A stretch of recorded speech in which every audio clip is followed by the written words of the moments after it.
మనందరి ఉమ్మడి శత్రువు ఒక్కడే. అందుకే కదా మనందరం కలిసి ఒక కూటమిగా ఏర్పడ్డాం. కోర్స్ కూటమిగా ఏర్పడి వాడితో విభేదాలు ఉన్నంత వరకు వాడితో కలిసే పోట్లాడుతున్నాం.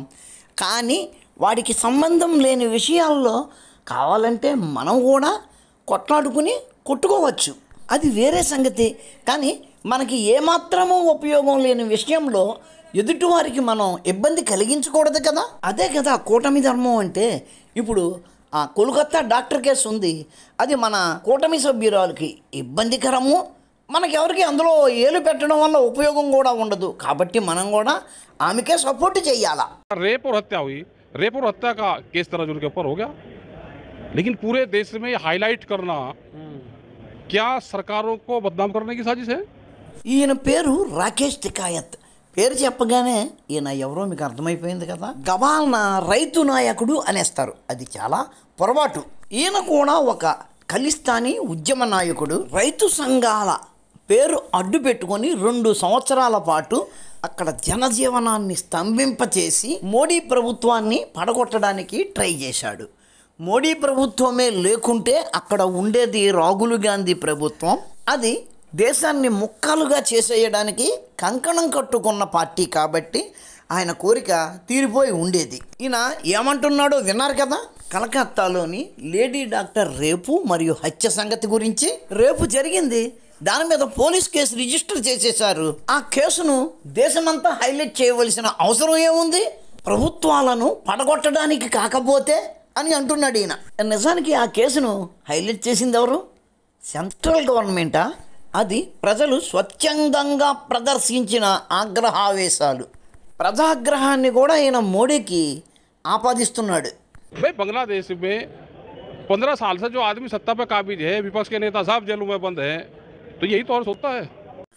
బంగ్లాదేశ్లో ప్రతిపక్ష నేతలను 15 సంవత్సరాలుగా జైళ్లలో బంధించారు. ఏమైంది? అదే ఇక్కడ కూడా జరుగుతుంది. బంగ్లాదేశ్లో నాయకులకు ఏం జరిగిందో ఇక్కడ అంటే మోడీకి కూడా అదే జరుగుతుంది. अब वे सारे बंद है, उन्हें भागने कहाँ दिया, सारे बंद है. यही हाल यहाँ होगा, ये ढूंढे नहीं मिलने के. जनता बहुत गुस्से में. ప్రజలంతా చూస్తున్నారు, ప్రజలందరూ కోపంతో ఉన్నారు. ప్రజలు తిరగబడతారు, అక్కడ జరిగిందే ఇక్కడ చేస్తారు. ये तो उस दिन जब ट्रैक्टर लेकर दिल्ली गए, ये उन्होंने बहका दिया कि लाल किले पे चल जाओ. अगर ये उस दिन पार्लियामेंट की तरफ को कर देते, वो तो 26 जनवरी थी, नहीं तो 25 लाख आदमी थे. ये सारा का सारा काम उसी दिन निपट जाता केस. ये निपटेगा. चूक रह गई, और रहेगी चूक. మీకు గుర్తుంది కదా, జనవరి 26న మేము ట్రాక్టర్ పెరేడ్ నిర్వహించాం. ఆ రోజున కేంద్ర ప్రభుత్వం మోసంతో మా పెరేడ్ను రెడ్ ఫోర్ట్ వైపు డైవర్ట్ చేసేసింది. లేకపోయి ఉంటే బంగ్లాదేశ్లో ఏం జరిగిందో అదే ఆ రోజున మేము చేసి ఉండేవాళ్ళం. వారిని ఓడిడబ్బా మోడీ ఏంటి, మోడీ ఎంత గట్టోడా, ఈ లేసును కుట్రనే. అదే మొన్న బంగ్లాదేశ్లో హసీనాని బయటికి పారిపోయేలా చేశారు కదా, అలా మోడీ కూడా పారిపోయేలా చేద్దాము అనుకున్నారా? దాన్ని కనిపెట్టేసి దాన్ని డైవర్ట్ చేసేసాడా. మోడీ మామూలుడు కాదయ్యో. अरे अब तैयारी है, जनता की चिंता ना करो तुम. क्या फिर एक बड़े आंदोलन की शुरुआत है? अब हो जाएगा, ये नहीं कह रहे छेंट करने से और करने दो कुछ. अच्छा, होगा जरूर. तैयार बैठे? हाँ तैयार बैठे. ठीक है, बहुत बहुत మరేంటి అలాంటి ఉద్యమం ఇంకోటి తెస్తారా అంటే అవుతుంది, ఖచ్చితంగా అవుద్ది. బంగ్లాదేశ్లో అది ఎలా పారిపోయింది, ఈడు పోతాడు అని అంటున్నాడు. అయినా కానీ ఈ పెద్ద మనిషి ఏమన్నాడో విన్నారు కదా. అక్కడ ఏదో రేపు జరిగింది, దాన్ని పోలీస్ కేసు రిజిస్టర్ చేశారు. ఇంక అందులో చేసేదేముంది, దాన్ని అంతలా హైలైట్ ఎందుకు చేస్తున్నారు అంటున్నాడు. అక్కడ ఏం జరిగింది? రేపు జరిగింది, కానీ పోలీస్ కేసు రిజిస్టర్ చేశారా? ఎప్పుడు చేశారు? అసలు ఏమన్నారు? అమ్మాయి సూసైడ్ చేసుకుంది అని కదా మెడికల్ కాలేజీ ప్రిన్సిపాల్ గారు అమ్మాయి తల్లిదండ్రులకు ఫోన్ చేసి చెప్పింది. అమ్మాయి శరీరం మీద 200కు పైగా గాయాలుండి మెడ ఇరిగిపోయి ఉంటే దానిని సూసైడ్ అంటారా? నేర ప్రదేశాన్ని పోలీసులు ఎందుకు సీజ్ చేయలేదు? నేర ప్రాంతంలోకి 5,000 మంది గూండాలు ఒక్కసారి వచ్చి అక్కడ సాక్ష్యాలను ఎందుకు ధ్వంసం చేశారు? దీన్ని ఒకవేళ కేంద్ర ప్రభుత్వమే హైలైట్ చేసింది అనుకోండి, దానికే ప్రభుత్వం పడిపోద్దా? కేంద్ర ప్రభుత్వం హైలైట్ చేసినా చెయ్యకపోయినా అక్కడ ప్రభుత్వం పడిపోయింది అంటే ఏంటి? వాళ్ళు నేరం చేశారు అనే కదా అర్థం. ఆయన ఉద్దేశం ఏంటి? మా వాళ్ళు నేరం చేస్తారు, మీరు చూస్తూ ఉండాలి కానీ దాన్ని ఎత్తి చూపించకూడదు అని అంటున్నాడు. అవునులేండి, ఆ డాక్టర్ అతని మనవరాలో కూతురో కాదు కదా. వీళ్ళు ఇటువంటి కుట్రలు ఎన్నైనా పన్నవచ్చు. మోడీని పడగొట్టడానికి ఎన్ని కుట్రలైనా వేయవచ్చు. అక్కడ ఉన్నవాడు మోడీ మామూలోడు కాదు. కానీ వీళ్ళు మామూలోళ్ళే, కానీ వీళ్ళ వెనుకున్నది కూడా మామూలోళ్ళు కాదు. American CIA. మిత్రులారా, మోడీని తప్పించడానికి ప్రపంచం అంతా ఒక్కటై కుట్రలు పన్నుతుంది. మనం మాత్రం మోడీ మామూలోడు కాదు, ఆడే చూసుకుంటాడు అంటే కుదరదు. మనం కూడా మనకు చేతనైన సాయం చెయ్యాలి. కానీ మనం ఏం చేయగలం? మనం అతి సామాన్యులం కదా అనుకోకూడదు.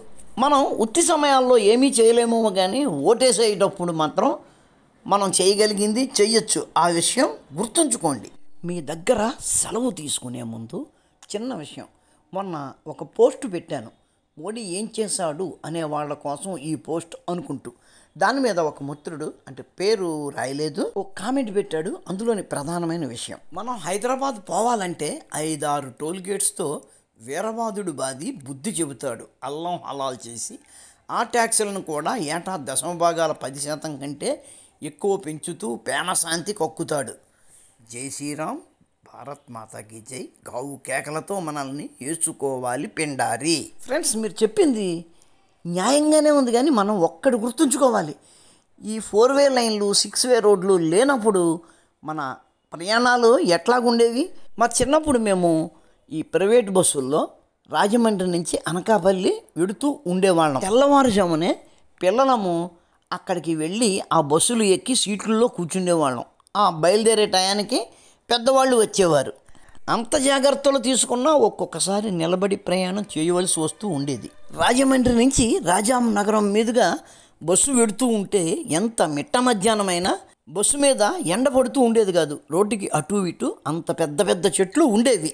కానీ ప్రాబ్లం ఏమిటి అంటే 170 కిలోమీటర్ల ఆ జర్నీ పూర్తవడానికి 5-6 గంటల పైనే పడుతూ ఉండేది. దానికి తోడు ఆ 160-170 కిలోమీటర్ల మధ్యలోనే కనీసం 3-4 లారీలు రోడ్డు పక్కన చక్రాలు ఆకాశం వైపు చూస్తూ కనిపిస్తూ ఉండేవి. అప్పటి హైవేలు కేవలం డబల్ రోడ్డు.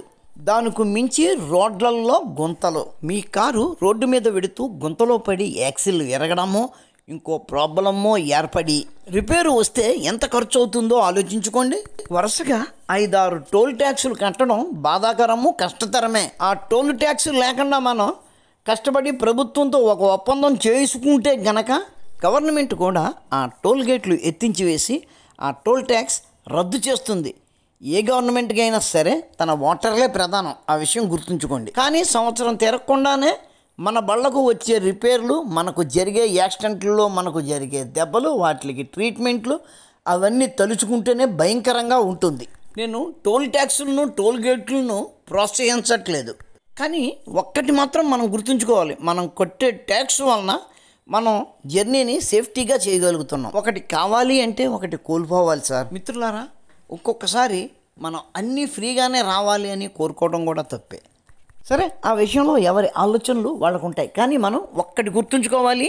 అసలు విషయంలోకి వద్దాము. దేశద్రోహులందరూ దగ్గరవుతున్నారు, ఒకరికి ఒకరు సాయం చేసుకుంటున్నారు. ఒక్కసారి జాతీయ భావాలు గల ప్రభుత్వం పడిపోతే గనక శవాలు అయ్యాక కాదు, బతికుండగానే మనల్ని నక్కలు పీక్కు తింటాయి. ఈ విషయం ప్రతి హిందువు గుర్తుంచుకోవాలి. మిత్రులారా, వీడియో నచ్చితే లైక్ చేయండి, షేర్ చేయండి, మీ కామెంట్ పెట్టండి. మన ఛానల్ని ఇంకా సబ్స్క్రైబ్ చేసి ఉండకపోతే వెంటనే సబ్స్క్రైబ్ చేయండి. ఉంటాను. నమస్కారం. మతోన్మాదంపై రామబాణం.